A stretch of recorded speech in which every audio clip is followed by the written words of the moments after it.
اللہ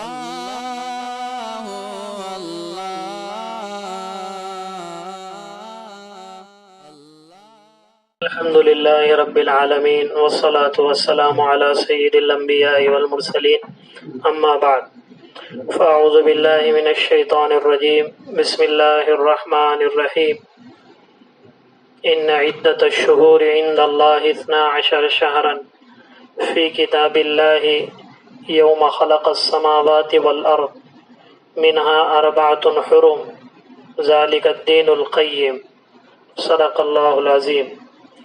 میرے محترم بزرگوں، عزیز ساتھیوں اور معزز خواتین، اسلامی مہینہ محرم یہ اسلامی سال کا پہلا مہینہ ہے۔ 1442 ہجری شروع ہو چکی ہے، یعنی جناب محمد الرسول اللہ صلی اللہ علیہ وسلم کو مکہ سے مدینہ کی طرف ہجرت کرنے کے 1442 سال ہو چکے ہیں۔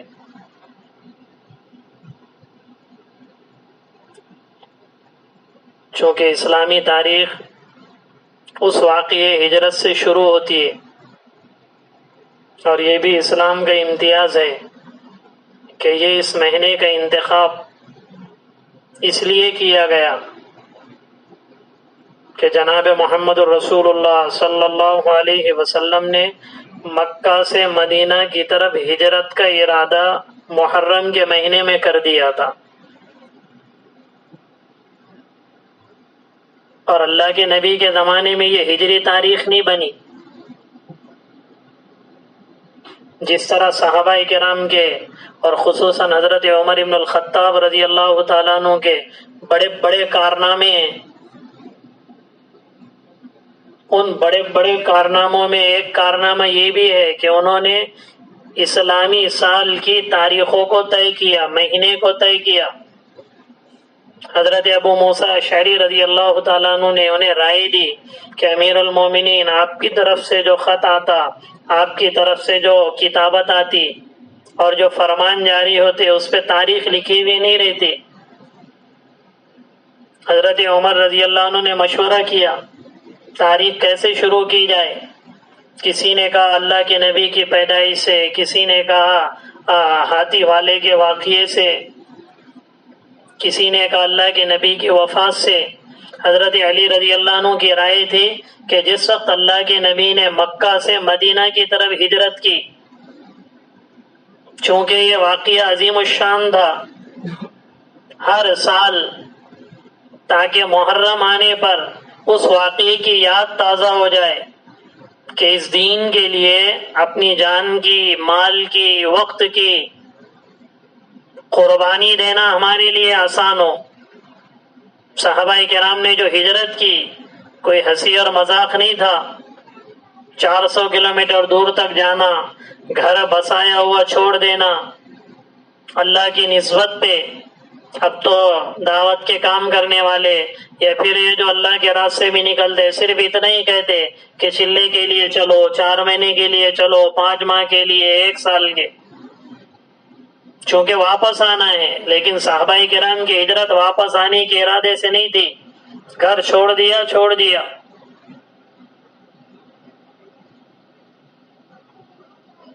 تو حضرت عمر رضی اللہ عنہ نے حضرت علی رضی اللہ عنہ کی رائے پر یہ فیصلہ کیا کہ اسلامی تاریخ کی ابتدا اور مہینہ محرم سے شروع ہوگا۔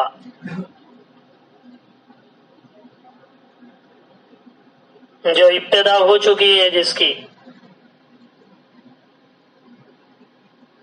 اور چونکہ اسلامی تاریخ کا یاد رکھنا فرض کفایہ ہے، یعنی بہت سارے، اگر ایک محلے میں کچھ لوگوں کو بھی اگر اسلامی تاریخ یاد نہ ہو تو پورا محلہ گنہگار ہوگا۔ عموماً ہم شمسی تاریخ تو یاد رکھتے ہیں، شمسی تاریخ یعنی انگریزی، جنوری، فروری، مارچ، لیکن اسلامی تاریخ کا پتہ نہیں ہوتا ہے۔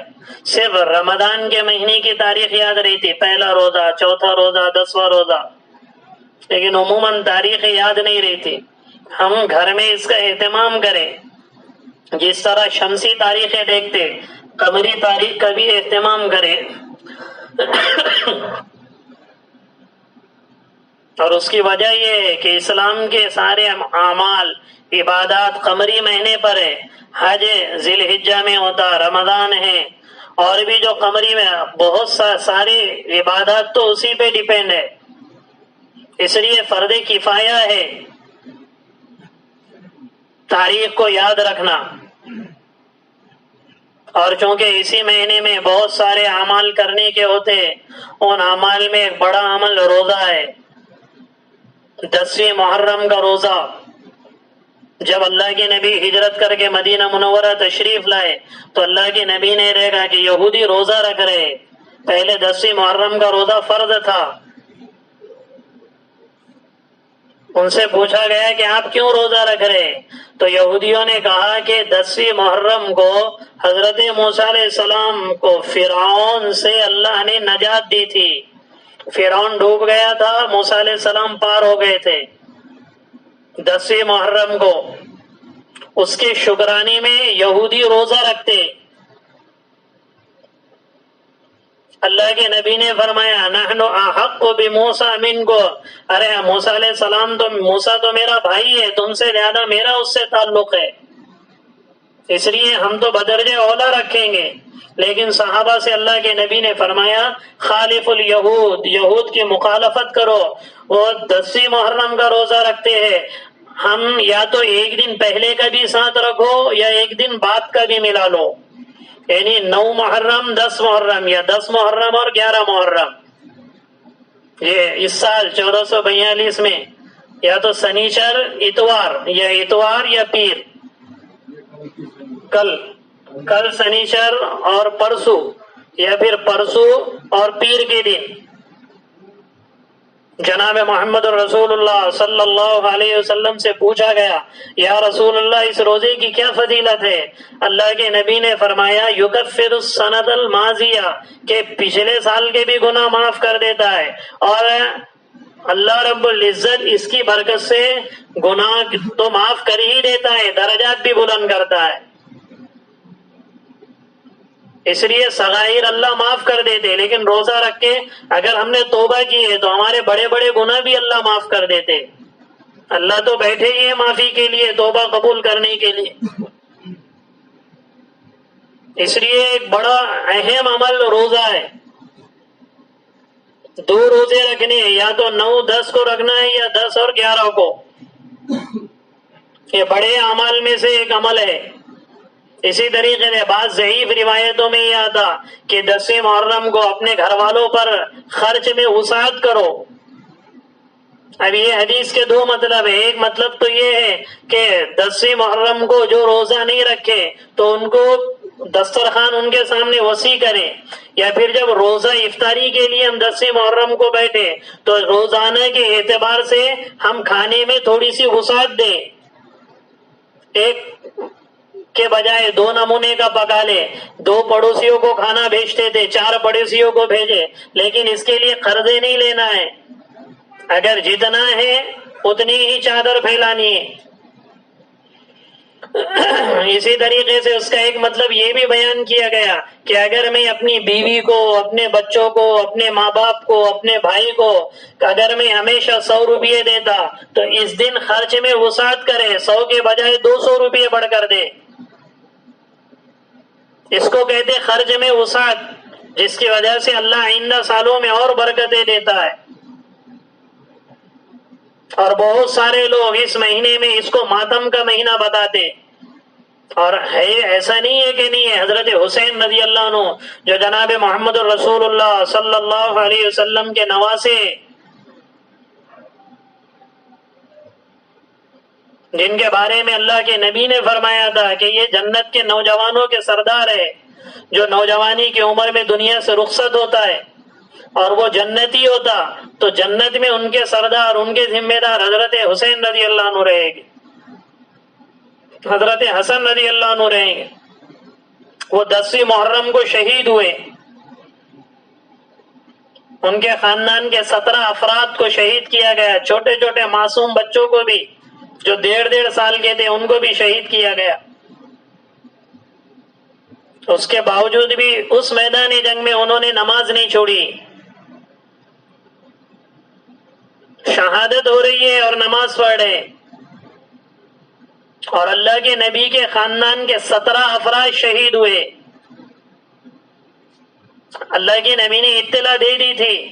بہت سارے لوگوں پہ مصیبت آ گئی، تھوڑی سے حالات آ گئے تو ایسا سمجھتے ہیں کہ شاید سب سے اللہ کو ہم کو نظر نہیں آ، ہمیں اللہ دیکھ رہا نہیں دیکھ رہا. اللہ آزماتے حالات ڈال کے بھی. کہ اللہ کے نبی کی دعا قبول نہیں ہوئی ہوگی؟ کہ حضور نے حسنین کے لیے دعائیں نہیں مانگی ہوتی؟ مانگی تھی، لیکن اللہ کو قبول نہیں کرنا تھا، قبول نہیں کیا. تو وہ واقعہ 10 محرم کو ہوا، اور اسی واقعے کو بنیاد بنا کر شیعہ نے سارے مسلمانوں میں باطل عقائد بھر دیے. جیسے محرم کا نعوذ باللہ غم کا مہینہ ہے.